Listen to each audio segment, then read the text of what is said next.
All right, time for a lecture on healthcare. So this is another one of the lectures sort of thinking about real world policy. So a little bit outside of sort of the, I don't know, day-to-day workings of the government or the institutions that we learned about in the last chapter, but clearly something, policy that the government has a lot to do with, and also is an issue that comes up over and over again during campaigns. Okay, so why is healthcare political? So for a lot of us, we don't really make a connection between healthcare and the government, right? It seems very abstract that two things are connected. But politics really is involved in many, many ways. So one, government sets the rules and the laws for a lot of healthcare. We don't see this maybe when we interact with healthcare, but the government really is there. And then in terms of policy, and in terms of parties, the parties really disagree over what to do about healthcare. Maybe they both agree, like our current healthcare policy isn't great, but they disagree over how to change, right? So as I'm giving this lecture right now, the Trump administration, well, at least the Republican Party might actually be from a state, is in the Supreme Court arguing about doing away with the Affordable Care Act. And there's been a couple suits that have been brought to the Supreme Court and several votes as well to overturn the Affordable Care Act. We'll talk a little bit about that later on in the lecture. And we'll also talk about potential ways to move forward. So, sort of thinking about healthcare, right? We think about America as a capitalist society with free markets, but healthcare doesn't work that way. So in order to have a free market, you have to know how much things cost, and maybe do some research on what you're going to buy. But for most individual costs and prices, when you're dealing with healthcare, they're a mystery, and that's on purpose, right? So the health insurance and actually the hospitals, to some extent, they'd rather maintain an informational advantage and not let you know how much things cost, right? Try this. Next time you go to the doctor, say, okay, I think I need some Tylenol. How much will that be on my bill? And no one will know the answer, right? And they'll be like, well, it depends on, do you have insurance? Which insurance? And even then, they might not actually tell you. And so there's lots of secrecy involved with healthcare in America. And again, some of that's on purpose. I called up Blue Cross, which is my healthcare provider, and asked them the question. They were clearly reading from a script, right? They're reading from something that stated the policy. And I said, oh, great. Sounds like you're reading the policy. Can you send me the policy? And they said, no, we're not allowed to do that. We won't do it. They said if I wanted it somehow, I'd have to file a freedom of information request, which is insane, but that's where we are.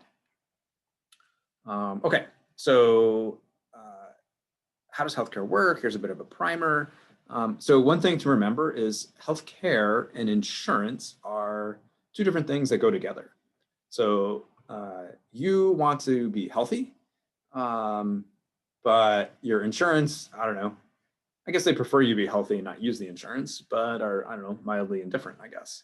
But the way we access healthcare is via insurance, right? Because we have to pay for it. So some things about healthcare and insurance, we usually don't know how much healthcare we'll need in a given year. And maybe some people have chronic conditions and they have a pretty good sense of it. But for most of us, and I'll show some data on this, like we don't really know.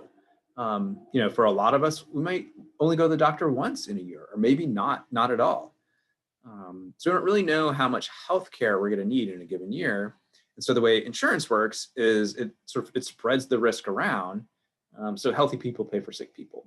So in any sort of insurance pool, so I don't know, OU, the University of Oklahoma, is an insurance pool. So everyone who is a professor or staff at OU has the same insurance.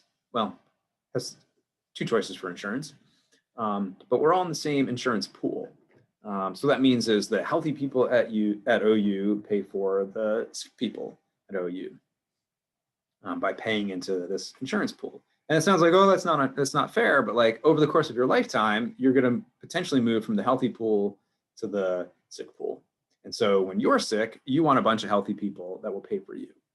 Now it's not direct, right? We pay, and I'll give some details. Each month we pay a premium to the insurance company, and sort of they keep that money, and then when people need the healthcare, that money's there to pay the hospital or the doctors or whatever. So the insurance is sort of like a go-between. They do a lot of different things. And again, like most of it's a mystery. And again, that's on purpose. So in any given year, only a small percentage of people use up most of the healthcare. So like I said, you need a mix of healthy people and sick people in the insurance pool for it to work. Now, I guess if everyone's healthy, that works fine. But if everyone in an insurance pool is sick, it doesn't work, right? Then you're paying for all of your healthcare. So if I'm healthy and don't go to the doctor, and I have insurance, I still pay, I don't know, we'll see the actual numbers, but let's say I pay $100 a month for my premium. So over 12 months, that's $1,200. And if I don't use that, that's $1,200 that someone who's sick can use for their health insurance or health care, sorry. Now what the Affordable Care Act did is it tried to force everyone to have insurance, and it did, and then the courts kind of backed off on that a little bit. So I forget if the penalty is still there or not, but it like never really forced people with any real penalty to have health insurance. But the reason you force everyone to have health insurance is that way healthy people are in the pool as well as sick people. You can generally only sign up for health insurance once a year. And I don't know, that's usually in November-ish, and you sign up for your whatever you're going to get in the next calendar year. So you limit the time people can sign up for insurance. Otherwise, they would just wait until you're sick, right? And again, if only sick people are in the insurance pool, it doesn't work, right? So say my premium's $100 a month, that gives me $1,200 a year. Now my employer also pays some of that. So OU is also putting some money into that pool. But if you only had sick people who are using, tens of thousands of dollars a year in healthcare, it's not going to work. So again, the way insurance works is you have people in there who don't need the product, at least not at that time. So yeah, you can only sign up for health insurance once a year. Otherwise, you would just wait until you're sick, right? And then do it that way. And that, of course, doesn't work. So health insurers are supposed to insure everyone who pays, right? So as long as you keep paying your premium, your health insurance plan has to cover you. This actually wasn't always true. Again, prior to the Affordable Care Act, like, I don't know, your insurer could probably, depends on how you got your insurance, but some like bad insurance, they could kick you off kind of when they wanted to. We have this thing called pre-existing coverage. So that means is if you, got sick when you were younger, your health insurer or a health insurer cannot deny you signing up for coverage because of a pre-existing condition.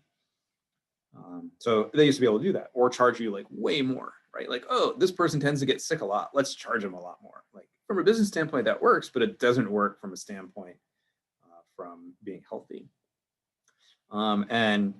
Insurers are not allowed to drop you off the plans when you get sick. Again, like this would happen sometimes with bad coverages. And I'll get to this later, but one thing that Affordable Care Act did was, it said like insurance companies can't just kick you off if you've spent too much. And that would be another thing they do, be like, sorry, you're getting treatment for cancer, but you spent too much, so we're not gonna cover you anymore. So good luck, right? That was essentially our healthcare plan. People come back and say like, oh, you can always go to the ER. You can't go to the ER for like cancer treatment. It doesn't work that way. So, in order for the insurance to work, when I say work, I mean like people get coverage. You have to let people in with pre-existing conditions, and you can't kick people off when they've used up too much of the product. So I said like most people in the pool are generally healthy. So this chart gives a couple things. It breaks people into population groups. And so the one, when I'm looking at on the left, the US population by total healthcare spending per person, these are just population bins. So bottom 50%, 50th to 75% of people, 75th to 90th, and so on and so forth. So this is just how many people are in the particular pool. And then on the other one, it tells us the share of health expenditures. So if you look at the bottom 50% plus the up to the 75th percentile, they use up only, I don't know, what is this, 11 or 12 or 13% of healthcare expenditures. So 75% of the population uses hardly no healthcare. And so that's all these basically healthy people who aren't, spending money on healthcare. So these are healthy people who are subsidizing the sick people. Go to the top. So the orange, I guess they're both kind of orange. I don't know. The top two bars, which gives us the top 5% of the population together. They're spending, they're using, over 50% of the healthcare. So 5% of the population basically uses 50% of the healthcare expenditures. That's a lot, right? So again, this only works if the bottom people are healthy. When I say bottom, like this is not income or anything. It's just the people who are, these other people are in the pool are generally healthy and they're subsidizing the others. Now this is a snapshot, right? This is 1 year. And so, you might be healthy in 1 year and another year you're not healthy. And sort of layered on top of this is generally older people, right? It's older people who are using up most of the healthcare. And then they're mostly using it in the last couple of years of their life. And so this is when we get into the idea of like death panels or whatever. But yeah, a small percent of the population, roughly 5% of the population pays half the costs, uses up half of the healthcare. So it's a little complicated way to think about this. But yeah, again, the general picture is small percent of the population is using up most of the healthcare. And a large percent of the population uses not quite nothing, but pretty close to nothing. And it's because they're healthy. Okay, so how does like your health insurance work? And I'm going to talk about sort of a private plan. And I say it's weird, it's a private plan. I work for OU and OU is the state, but let's say employer is probably better. Employer provided healthcare is a better way to say than private plan. But I'm trying to differentiate sort of employer plan from Medicare, which is for the elderly, Medicaid, which is for low income, and then there's some like military healthcare as well. So you have this monthly cost, the premium, is split between your employee and your employer, right? When you ask people like how much you spend for healthcare, they usually give you a number, and that's usually their monthly premium. That's not the only thing they spend on healthcare, nor is it the total amount of money it's in the pool as well. And I'll give some like concrete examples. So your employee portion, it comes out before your paycheck is taxed. So like, that's kind of good, I guess. So I pay, again, I'll show you the concrete number. Let's say $100 a month. So $1,200 of course of the year. That lowers, remember back to the tax lecture, my adjustable gross income, sorry. So I get like a tiny bit of boost out of this that I'm not taxed on the money that pays for my premium. I still pay for my 1.45% Medicare tax. And this is not prepaying for when I'm old. This is paying for people now. So when I'm old, I'm counting on you all to pay your 1.45% Medicare tax for my healthcare. So I'm paying for, I don't know, paying for my mom's healthcare, and you all will pay for mine. Thank you. So employer portion counts as expense against profit, so it lowers taxes. So this is sort of a, it's not a secret, but it's not clear how the government is involved in healthcare, and this is one very important way, where in the tax code, right? So why would an employer even offer healthcare? So there's a couple of reasons. One is to attract good employees, right? This is a benefit, right? So if I had the choices between working at a university that provided me healthcare, with me paying a little bit, or a university that didn't, I would probably pick the university that provided healthcare because that's a good benefit. But for at least for profit businesses, the university is not for profit, so this really doesn't matter. Like I said, I don't really know the tax code for places like universities, so I don't know. But if this is a business, the portion of the premium, or the portion of the healthcare provided by the business counts against profits, so it would lower taxes. So there's an incentive to like, I guess I'll spend the money on giving my employees healthcare, so I pay less in taxes. But the real reason is basically to attract good employees. So this started during World War II, right? So businesses had a hard time finding workers during World War II because, a lot of the population, and especially the male population, was serving in the military. And so we had all these businesses who were like, we need employees. So they offered benefits. So it started in World War II and just continued. It kind of, the US is relatively unique amongst nations that there's no national health care, right? In most other countries, at least the industrialized world, and elsewhere too, the government provides or pays for at least healthcare for its citizens. The U.S. is unique in that most of the citizens get healthcare via work. And it's sort of started as a benefit and just kind of continued. Now, I should say, there was, even prior to Medicare, there was something that was like Medicare, and then that was, I think, just for like low-income elderly, and then they wanted to expand it to all elderly people.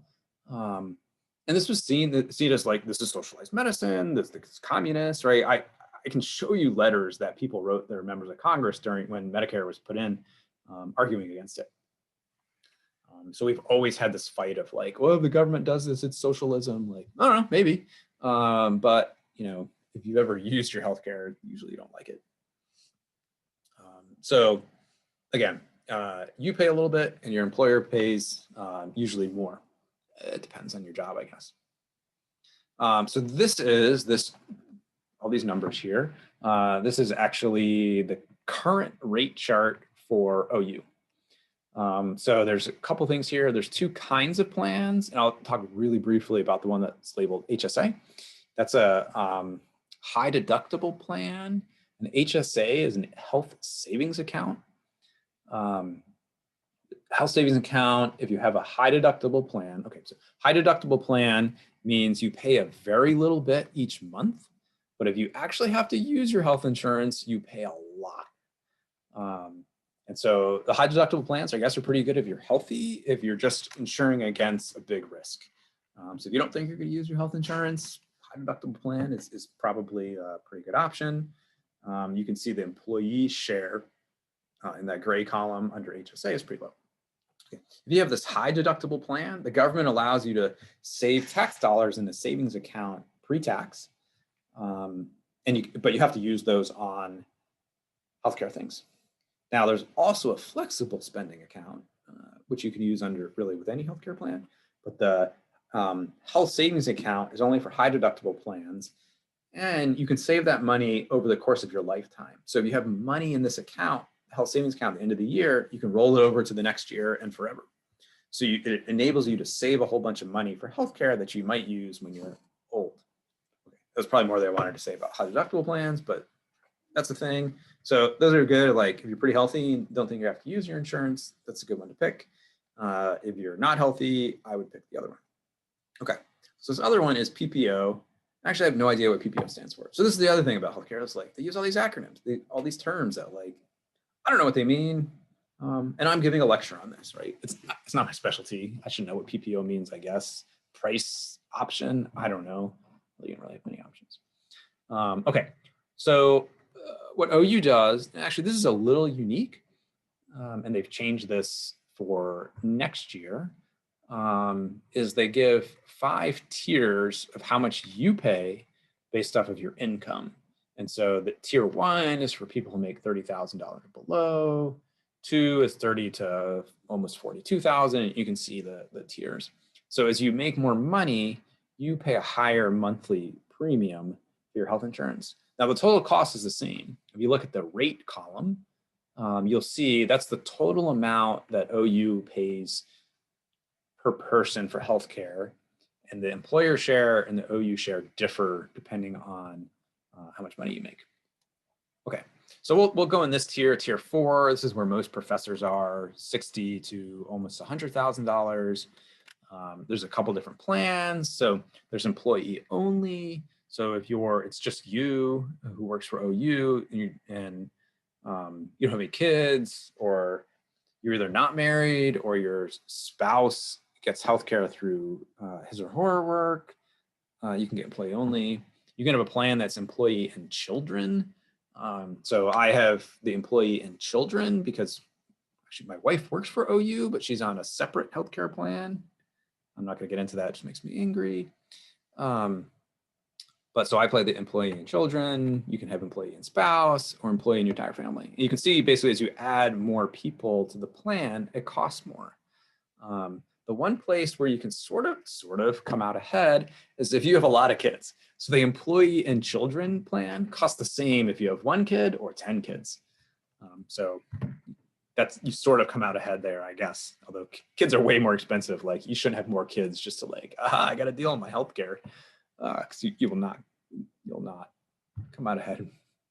So anyways, employee only, the employee share is $81. So each month, if you're in this bracket, you would pay $81.16 per month pre-tax for your insurance.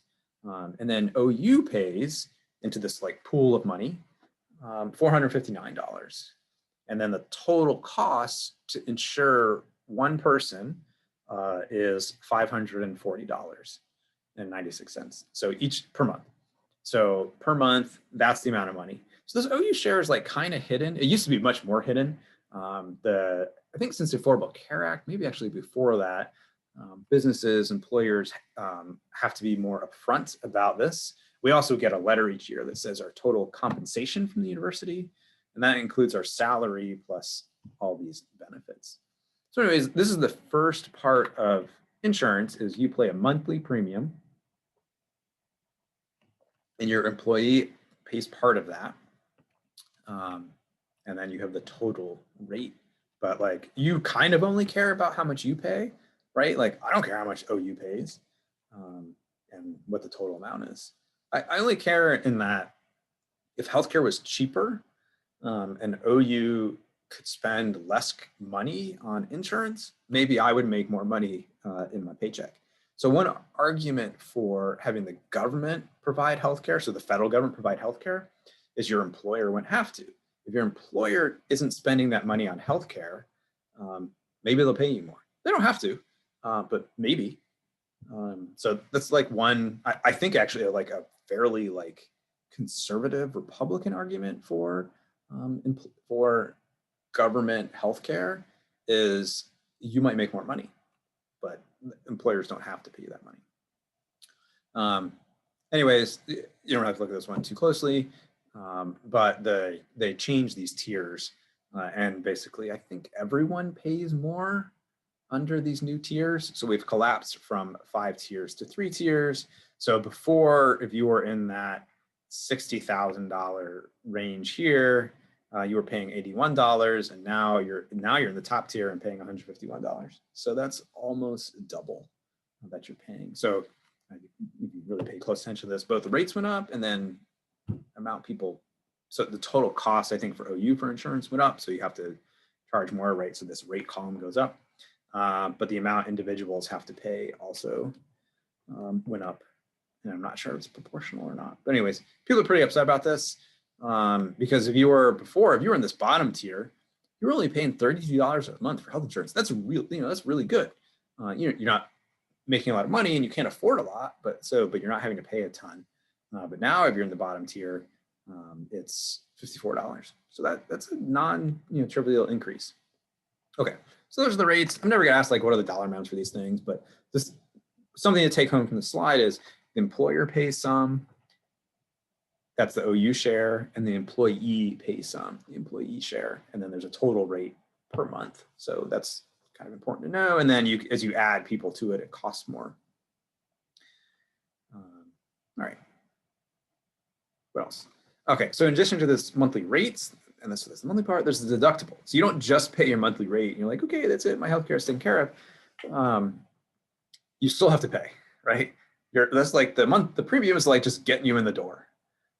So in addition to the monthly rate and monthly premium, there's a deductible, and that's the amount you pay before your insurance starts.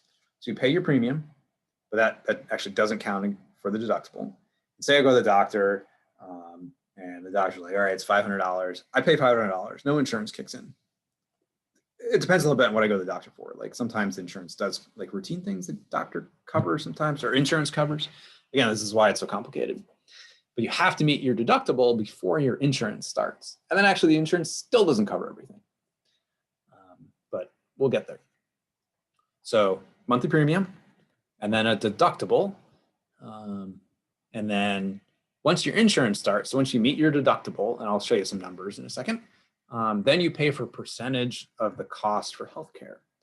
It's usually something like an 80-10 split or a 90-10 split, where the insurance pays 80 or 90% of the costs that you don't know what it is, and you pay 10 or 20%. And these percentages and costs can vary. So again, like let's say I met my deductible, I pay my premium, then I go to the doctor and I'm like, okay, I don't know, I break my arm and it's going to cost $5,000. Maybe the health insurance will pay $4,000 of that, and I pay $1,000 of that. So you still pay, and this is on top of my monthly premium and the amount I had to pay to get to my deductible. And then there's the out-of-pocket max, and this is the most you could pay in a year. So after that, insurance generally covers you 100%. So monthly premium, deductible, sort of co-insurance. So you pay a percentage until you reach the out-of-pocket max, and then insurance covers everything mostly. So again, your premiums sort of don't count towards this. So here's like some real, just put some numbers to this. And these are the current year numbers, and I think they get worse for next year, for 2021. Okay, so deductible. Basically, if I'm an individual, I have to pay $750 out of my pocket on top of the monthly premiums before insurance even starts. If I'm a family, and this is where I kind of get angry. So myself and my daughter are on my plan, so we have to pay $1,500 before the insurance kicks in. And my wife, who's part of my family, doesn't count for this, who has an OU plan. She has to meet her own $750 deductible, and so she's on her own. OU tells me vague things like, no, you can have a family premium. And then they say, no, just kidding, you can't do that. I've gotten angry about this. Okay, and the out-of-pocket limit. So $5,000 for individual and $10,000 for family. So I pay my monthly premium, I pay $750, the insurance kicks in, and then I have to, the most I can pay is $5,000 out of pocket that I'll have to pay in a year. Once that, if as an individual, or $10,000 as a family, like that's a lot of money, right? Think about some of these tiers, like, you're in that $30,000 tier. How are you going to pay $10,000 in healthcare costs in a year? And that's why, like, health insurance, like, it's kind of good if you're not sick, but if you do get sick and have to use it, it's not that great, right? $10,000 for a family that's a lot of money, and so this is why people are pushing for a government paid for healthcare plan, because you don't have to worry about these things. Now you pay taxes, right? It doesn't come out of nowhere, right? You can't, like, out of the ether, just like, okay, here's healthcare. You probably have an increase in taxes somewhere, but probably less than $10,000 a year for most people. Now the wealthy might have an increase in taxes. It's more than $10,000, but they make a lot more money. This is that, like, percent thing. So if you're, I forgot about this. There's in-network and out-of-network. So some doctors, hospitals, whatever, labs are in-network. That means, like, they've cut a deal with the insurance company. You don't know what the deal is, but they've cut a deal. So you pay a little bit less. So let's say here, if I have outpatient surgery, I pay 20% of the cost if it's in-network. If it's out-of-network, and so these are hospitals, doctors that are not in the network and they haven't really cut a deal with the insurance company, then I pay 30% of the cost. Some things are kind of fun, right? So Norman Regional, the hospital here in Norman, they're in network. However, that doesn't mean everything that happens within the hospital counts as in network. So this is actually pretty common, that you go to the hospital and maybe you need anesthesiology. You need to see an anesthesiologist, right? So you're having surgery, someone has to do that part. frequently that person is not in network. And like, you can't ask, right? When do you meet that person? You're like, oh, I'm about to go, excuse me, are you in my network before you like put me under? And they're like, I don't know. So yeah, you can go to have a procedure that's in a hospital that's in network, but not everyone that works for that hospital is in the network, and you don't really know. You can try to ask, but like, again, like say it's an emergency. You can't ask these things because maybe you're not even conscious. So this is the part that like, I think really needs to be, well, there's lots of things that need to be fixed about healthcare, but like this is part of it, is the mystery. So some other things, this is actually one thing that's good about our plan is if you have to take an ambulance, so emergency medical transportation, there's no charge and the deductible does not apply. So this is, lots of people run into this problem of, say you get in an accident, say I come upon an accident. So I see a car accident, I drive up to him like, oh no, this person needs an ambulance. I call an ambulance and they come. I don't have to pay. The person who like got hurt, who might not need it, has to pay. They kind of get stuck with this bill. So people will be like, do not call an ambulance for me. Like, I can't afford it. So our coverage is actually pretty good that we don't have to pay for an ambulance. Let's see. That's probably good from here. But no, like sometimes there are different charges for like emergency room care. And actually ours looks pretty good on this, but lots of times you pay more if you go to the emergency room.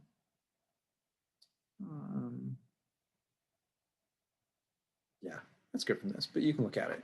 And again, I'm not going to ask like what percent do you pay or like, but things you should know from this, like in network. So that's basically healthcare facility cut a deal with insurance, out of network didn't cut deal. And you pay a percentage, right? If I asked you like, how does this work? Like, oh, you pay a percentage of the cost up until you meet your deductible.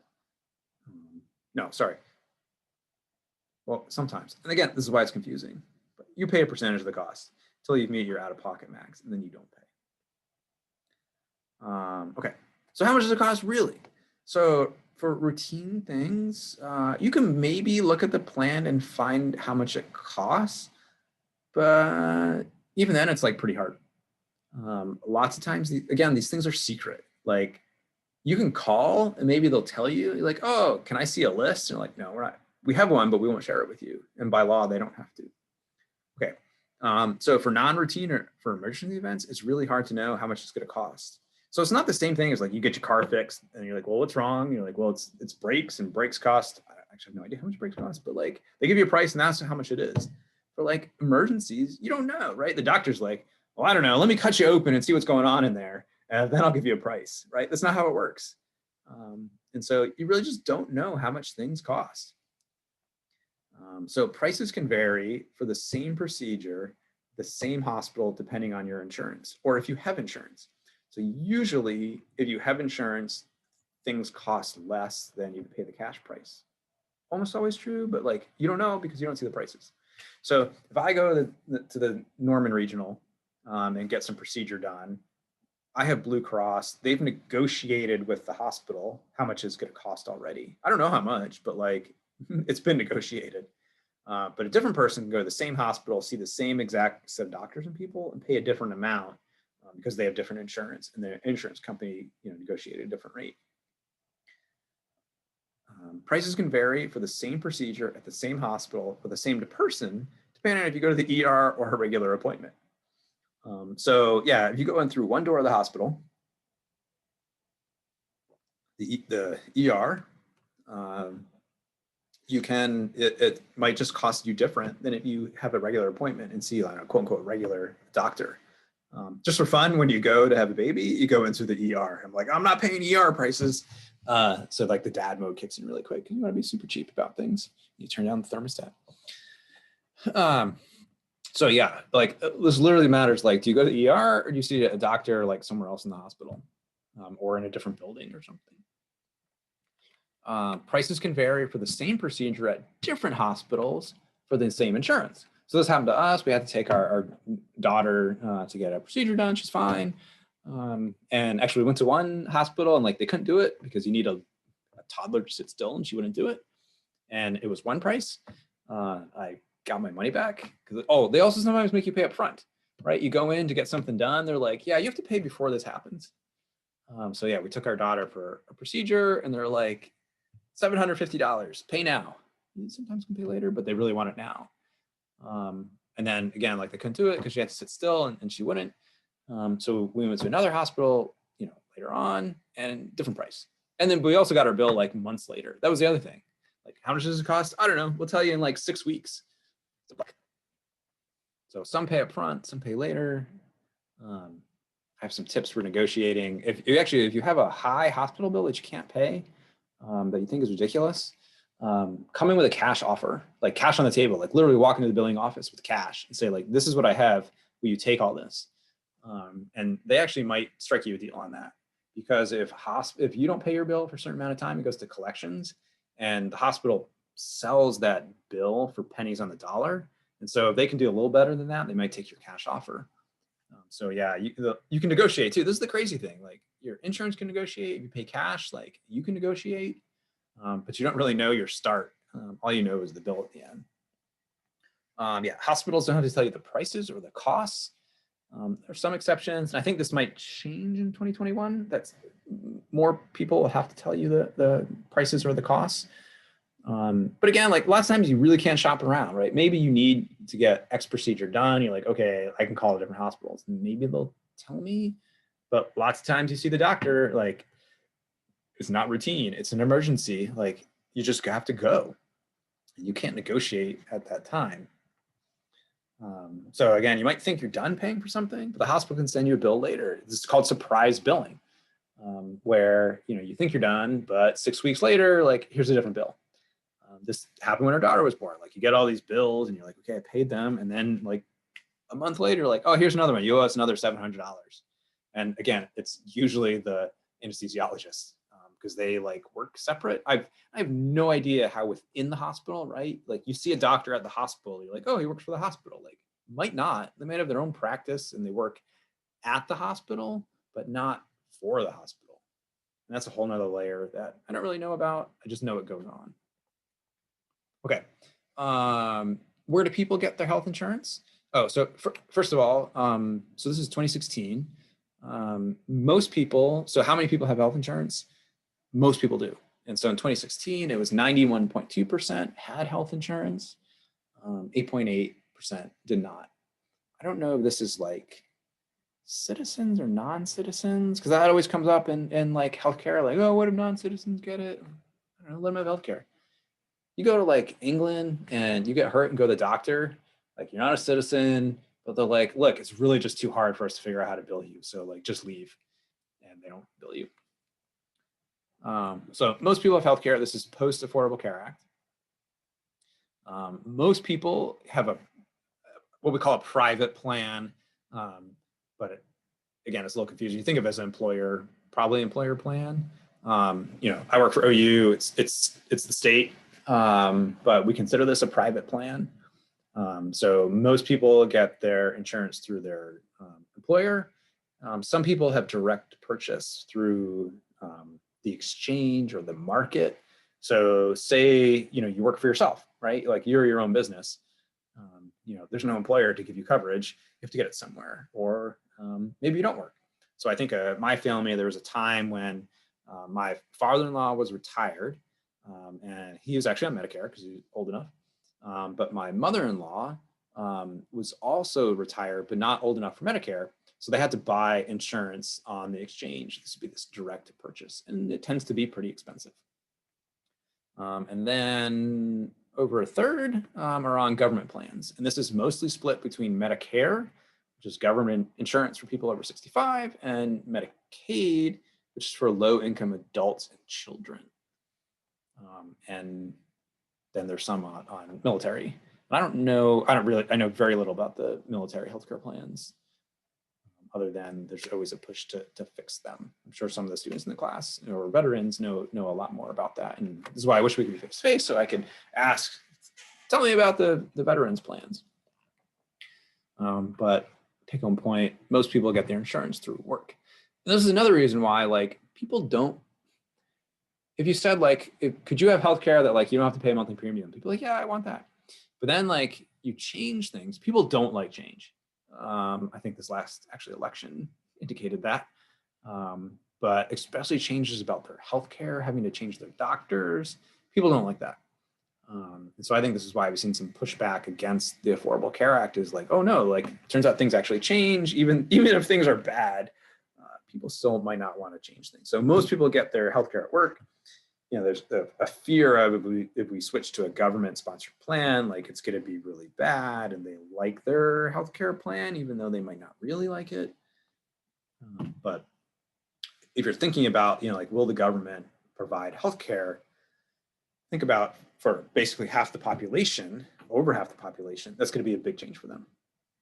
Even though they probably go to the same hospitals and stuff, because it's not like the hospitals are going to like, oh, Northern Regional is going to disappear if we have a government sponsored plan, right? And a new hospital is going to pop up. Maybe over time it'll happen. But anyways, we a little bit about sort of uninsured rate by race and Hispanic origin.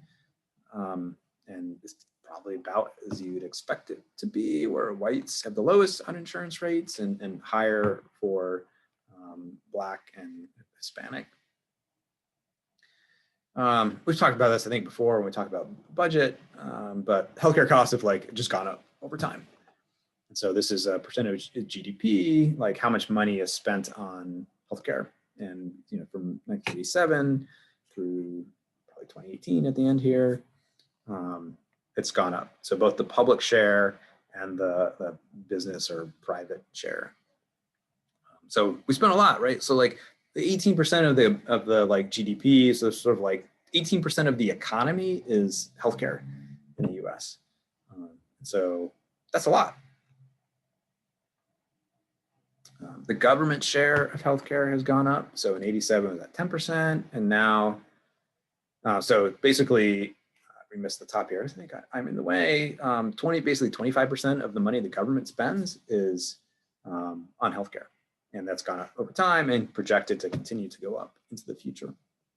And when I say continue to go up in the future, that means if no changes in our healthcare system, if the government, you know, now is providing healthcare for a lot more people, which I think is less likely, looking at these, as I'm talking, when they haven't decided the Georgia Senate races, actually that won't be decided until after the semester's over.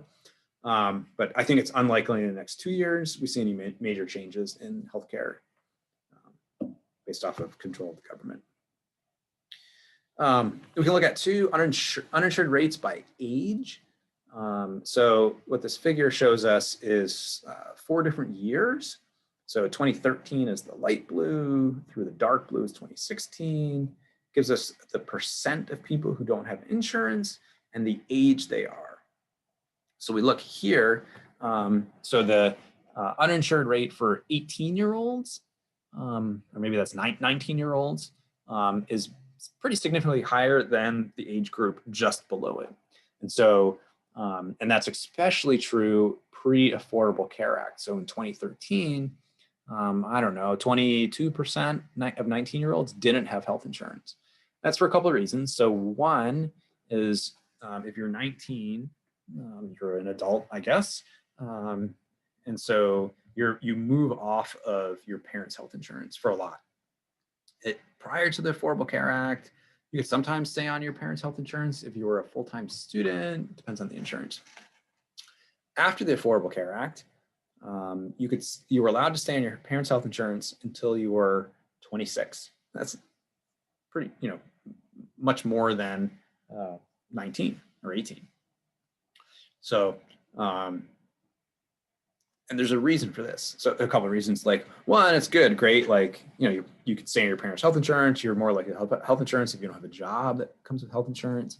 Those things are good. But really what it's doing is like forcing your parents to pay for your healthcare. So there's young, healthy people in the risk pool.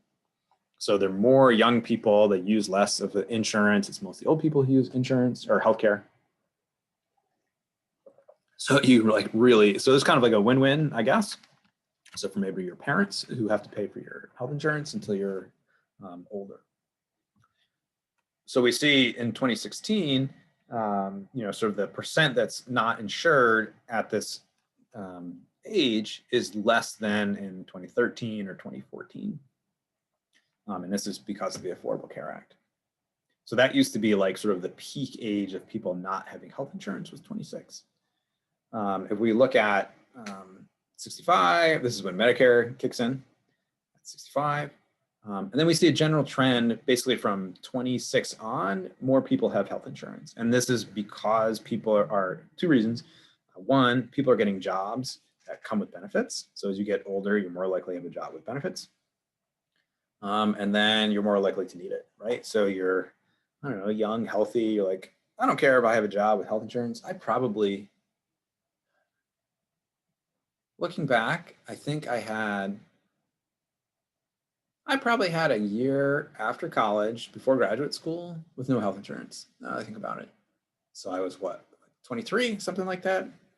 I don't know. How am I gonna pay for health insurance? I lived at home, I was a substitute teacher, right? I didn't have money for health insurance. I don't think I did. Well, worked out, I guess. But anyways, as you get older, you're much more likely to have health insurance. And then as soon as you're Medicare eligible, like this kicks in. I've talked about this a lot, like who spends the money on health care. So health care, right? So this is at the doctor. And this is older people. So as you get older, right, 0 from 18, like you hardly spend anything on healthcare. Now there are some people who maybe have chronic conditions that are spending a lot, but most young people are healthy, so they're spending a lot less. And then it's 65, 85, 84, and then 85 plus, right? This is how much they're spending. That's a lot, right? $35,000. So that's a lot in that age group. So older people, think back to the beginning of the lecture, who's using the healthcare? It's older people, and they're spending a lot of money. Just some more statistics. Look at uninsured rate by state in 2016. So this is with the Affordable Care Act. So most people are insured, but not everyone. The darker blue states, there's more people who do not have insurance. This looks exactly like you think it would look like, at least I think, right? Your southern states, Georgia, Florida, Mississippi, Texas, Oklahoma have pretty high uninsured rates. So over, depends, 12 to 14%. And then a little bit out in the West. So Wyoming, Idaho, Nevada have like fairly high uninsurance rates.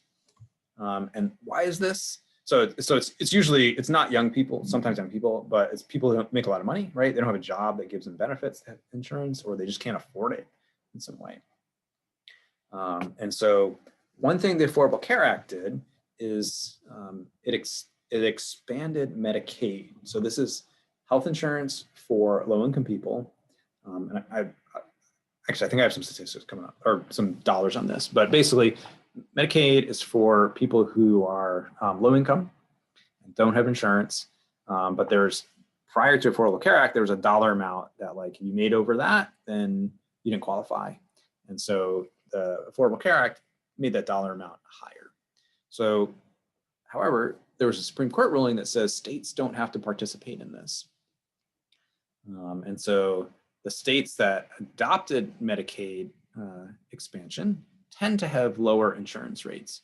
Looking at a couple like Idaho, Nevada don't really make sense here, but most of them do, right? So mostly you're in like northern states and some of your western states. If you match this up with the presidential election results, it would look pretty close to the like Trump states and Biden states. So the more liberal Democratic states have adopted the expansion, and your southern Republican conservative states have not. Oklahoma did, and I'll talk about this in a second. But this map on Medicaid expansion matches up pretty well, but not perfectly, with the insurance rates or uninsured rates. Okay, so again, Medicaid is a healthcare program for low-income people. About 20% of the population is covered. And it's a plan that's sort of administered by the states, with the federal government paying for it. So the federal government transfers a ton of money to states, and then the states implement their Medicaid program and can set some rules within the broader federal guidelines. So Affordable Care Act extended Medicaid eligibility to include more childless adults. It used to be if you were an adult with no kids, like it was really hard to get Medicaid. If you had kids, it made it a little easier, or if you were a kid. So under 18, it was a little easier to get. And so this increased the maximum income to qualify for Medicaid.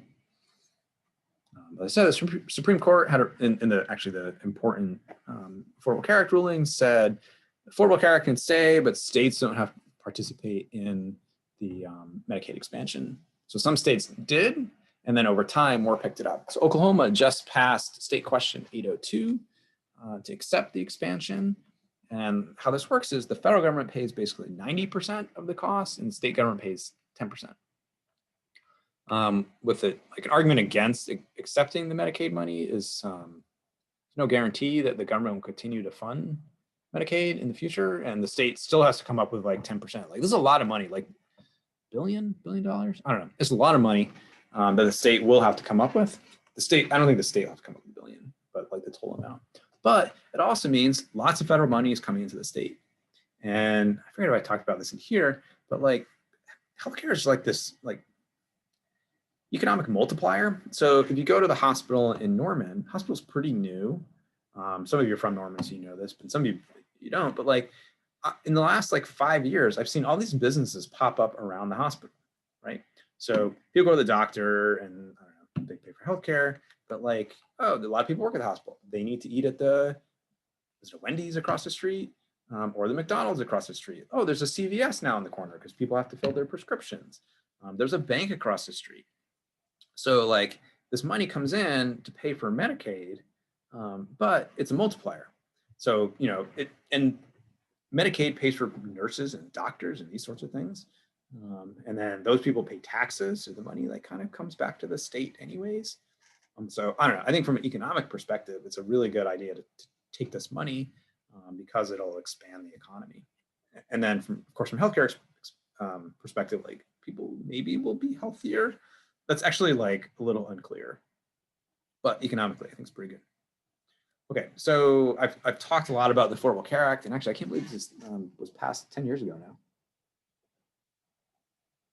Or Obamacare, depending on whatever you want to call it. So just real quick, some benefits from it. It increased the coverage for all plans. So there used to be some like pretty bare bones plans that hardly covered anything, but now plans have to cover more. Lets you stay on your parents' plan until you're 26. No limit on lifetime costs. So before the Affordable Care Act, an insurance company could just drop you because you use too much healthcare, right? So you imagine you have cancer or something. It could cost like $500,000 for your healthcare. An insurance company could be like, nah, that's too much. We don't want to cover you anymore. You're out. You spent too much money. What are you supposed to do? You'd be like, well, just get another plan. Well, you can't, because that other plan would be like, oh no, you have cancer. We're not covering you. You're going to cost too much money. So the really important part of the Affordable Care Act is like, there's no limit on lifetime cost that insurance companies can't kick you off for using too much healthcare. And then this works with it. They have to cover you regardless of pre-existing conditions. So they can't say, well, we're not going to give you. So say you start a job somewhere and they're like, oh no, you have this pre-existing condition. We're not going to cover you. And lots of things count as pre-existing conditions, like having the coronavirus will be a pre-existing condition. So this is also important too. With the Affordable Care Act, men and women pay the same. Now, men might be like, well, this is unfair. Like, why should I have to pay for like pregnancy-related costs because you can't get pregnant? Like, I don't know. Don't worry about it. But you do have to pay. But prior to Affordable Care Act, you could charge women more than men. On the flip side, like men do more stupid things and probably spend more time in the ER. So anyways, charge the same. And then you can only charge old people so much more than young people.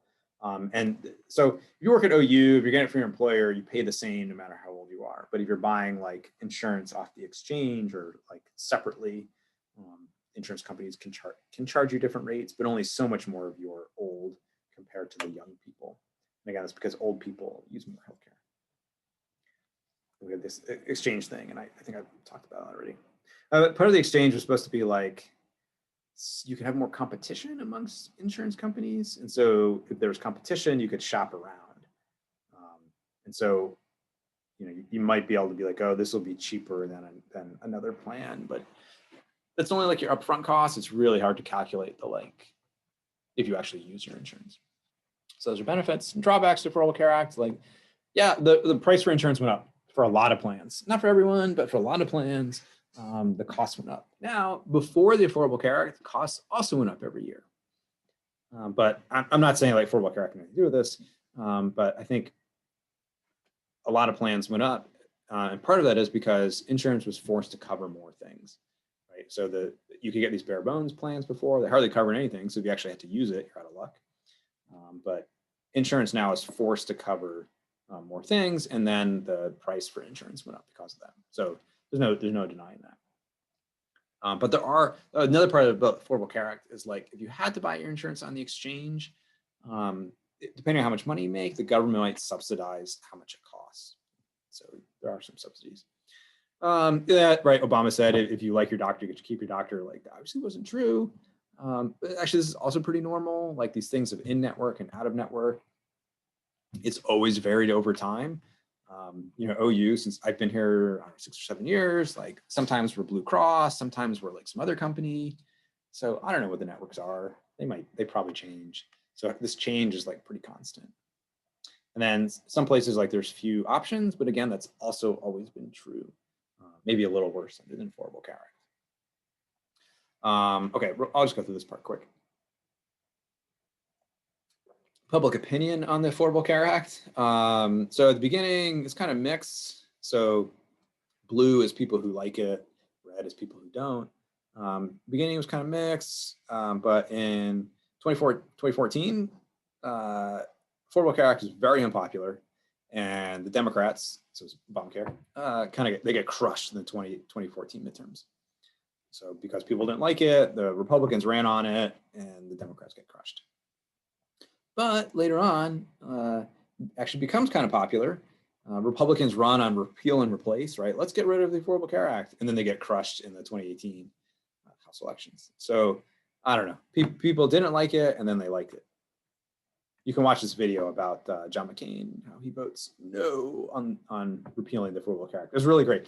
You can watch the video, but basically they didn't know, like they were down to one vote, maybe 2 votes on if it would pass or fail to repeal it. And McCain, who actually was sick at the time, comes up and he goes, no, and he didn't tell anyone beforehand. So people were excited or sad, depending on which side you're on. But you can watch this video. I'm not going to show it in the video in the lecture.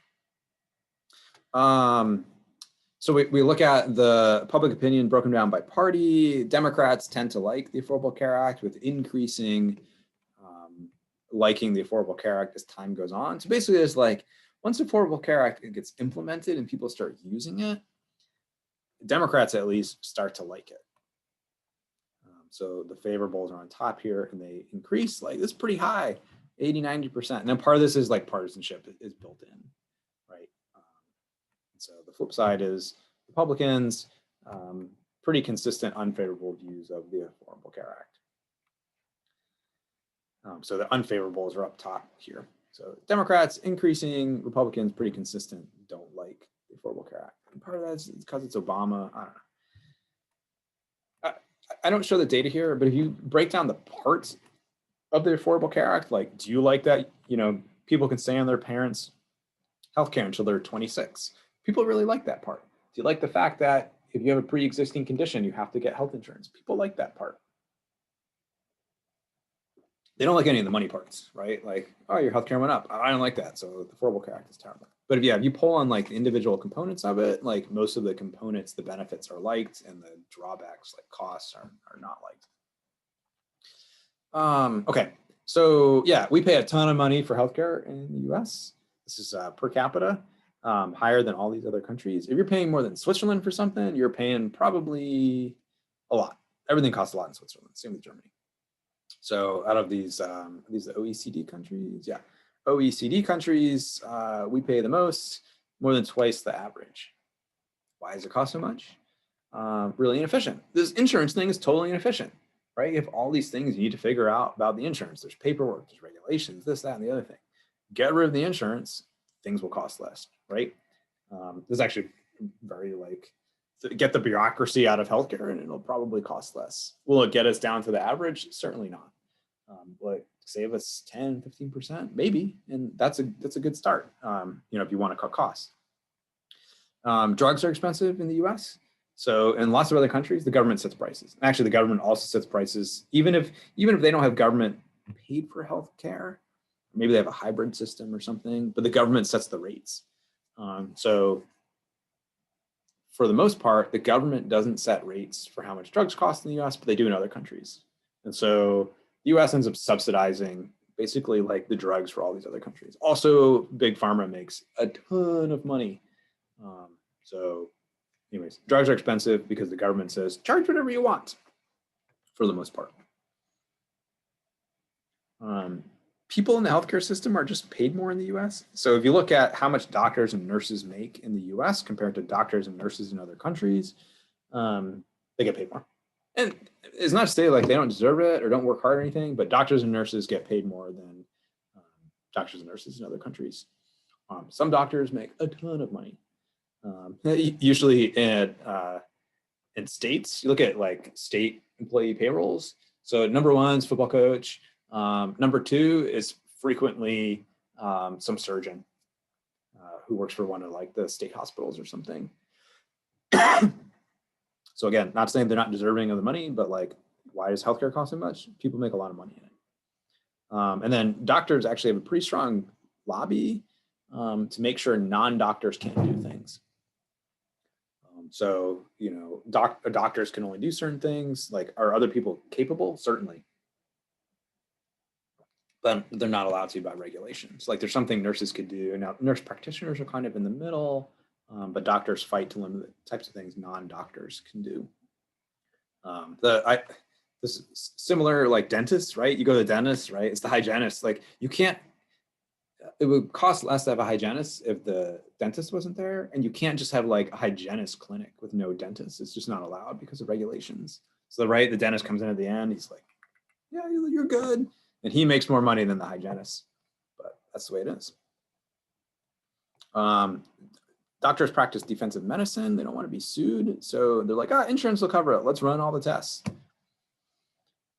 And I've talked about this a lot. Like, you can't really shop around for coverage because you don't know how much things cost. So there's no like competition. I think this like competition thing though is a little bit of a like, it's not really going to lower costs that much because we don't know what we're doing to shop around.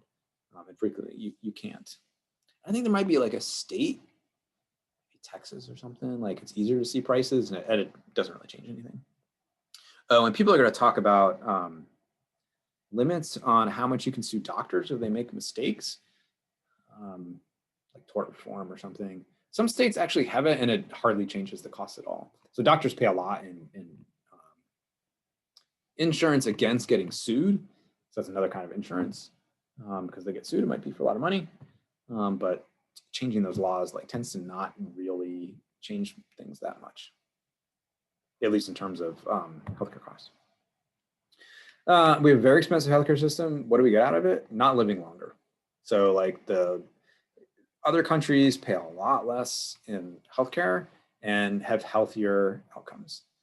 Now, what this doesn't take into account is like inputs. Like, I think Americans probably are less healthy than people in some of these other countries anyways. And so that probably really drives your life expectancy more than healthcare, but still like, we're not necessarily in the big picture, like people aren't living longer because of our more expensive healthcare system, right? Generally, like you think cost more, better, it doesn't always work that way. What are some other options? Single payer system. This is Medicare for all. Sometimes they use different words for different things for political reasons. But so like Bernie Sanders was pushing for this. So this is one system. The government sets the prices. The government does basically does everything for this. So you have very low administrative costs. So Medicare is essentially this. You have very low, so Medicare, again, for elderly people, administrative costs for Medicare are like very low compared to private insurance. Because the government just says like, this is what we're doing. So the government sets prices, there's low administrative costs, but it might be harder to see a doctor. This idea of like ration care. Now on the flip side, I don't know, we have private insurance. Sometimes need to see the doctor for something, and you still have to wait 6 weeks, right? So it's not like because you have private insurance, you can do something immediately. You still frequently have to wait. So single payer will cost less, there'll be lower administrative costs, government set prices. This would be a big shakeup, and people, I already said, people don't like change. But if you're looking for like, here's one plan and we just want to pay less, this would work, I think, right? So we have to pay more in taxes for it, but probably a net positive in terms of money for most people. Very rich, you probably get taxed more to pay for this, but that's the way it is. There's some sort of hybrid healthcare options. One is like just lower the age for Medicare eligibility. So it's 65, I think it's 65 now. Lower it to 60 or 55. There's always people you work with. You're like, why do you like, you're like, basically like, I just work for the healthcare because I can't afford like healthcare otherwise. Lower the age for Medicare, and actually businesses would like this because if you could get the older people at your workplace out of the risk pool, like your insurance for the other people would go down a lot.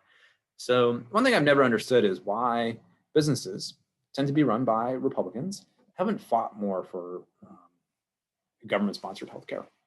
Now maybe they're afraid like they'll get taxed more to pay for it or something. But you know, why do some things cost less to make in other countries? It's because the employers don't have to pay for healthcare for the employees. The government is doing it. You know, like every car that's made in America, especially in places with unions, like some percent of that car is paying for healthcare for the employees. Actually, some percent of the cost is paying for retirees' healthcare. That's a whole nother thing. So you could be on Medicare, and actually Medicare doesn't cover everything. There's some stuff that's not covered. There's a government option, which would be like, all right, people can buy into some government sponsored plan if they want. And so some businesses would like say like, well, we're not giving you healthcare anymore. You can buy into the government option. So that's sort of a more in between where you can just get the government plan if you want. Other options are more of these high deductible plans. And I talked about that way at the beginning, but basically high deductible plans have very low monthly premiums, but your out-of-pocket expenses are much higher. So if you actually have to use the healthcare, it costs a lot more. So what are we going to do moving forward? So as I'm talking, and actually, like I said, we won't know until January, but I think the Republicans will probably control the Senate. So big changes, it's not going to happen, right? If we have divided government, we're not going to see big changes in our healthcare. But you would either need to overcome the filibuster or maybe do something through budget reconciliation or come up with 60 votes for a big change. So I don't think we're going to see big changes, at least in the next 2 years. Members are scared of change, right? When they change the healthcare, you know, they might lose election. The Affordable Care Act passed, and the Democrats did really poorly in the next election. People are afraid of this idea of socialized medicine. Like, I guess it's sort of socialized, but like, so is insurance in a way, right? Because we're all kind of in this risk pool and paying for the other people if you're not using it. What's Biden's plan? Kind of vague, right? Like, let's build on Obamacare and protect Obamacare. He's being vague on purpose. Maybe some sort of public option. You know, maybe like tax. There's always tax credits. But that usually doesn't really change all that much, except at the margins. So we basically kind of got to wait and see, but I don't think we're going to see major changes in healthcare in the next 2 years. So there's healthcare. So I hope this was useful to learn some of these things. So that's it.